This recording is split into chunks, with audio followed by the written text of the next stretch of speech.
अयनेषु च सर्वेषु यथा भागमवस्थिताः भीष्ममेवाभिरक्षन्तु भवन्तः सर्व एव हि।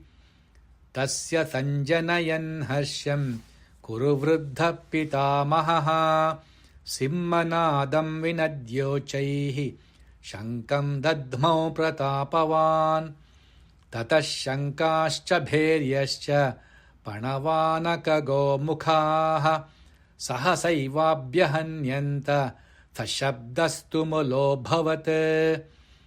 ततः श्वेतैर्हयैर्युक्ते महति स्यन्दने स्थितौ माधवः पाण्डवश्चैव दिव्यौ शङ्खौ प्रदध्मतुः।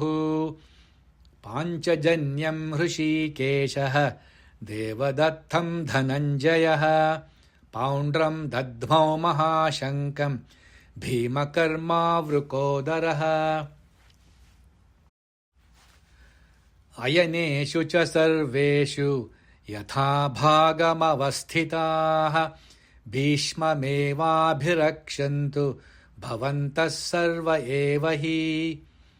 तस्य सञ्जनयन् हर्षं कुरु वृद्धः पितामहः सिंहनादं विनद्योच्चैः शङ्खं दद्मौ प्रतापवान्। ततः शङ्काश्च भैर्यश्च पणवानकगोमुखाः सहसैवाभ्यहन्यन्त सशब्दस्तु मुलोऽभवत्।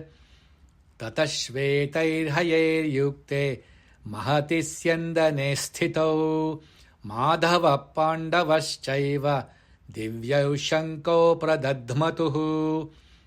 पाञ्चजन्यं हृषीकेशः देवदत्तं धनञ्जयः पौण्ड्रं दद्मौ महाशङ्खं भीमकर्मावृकोदरः।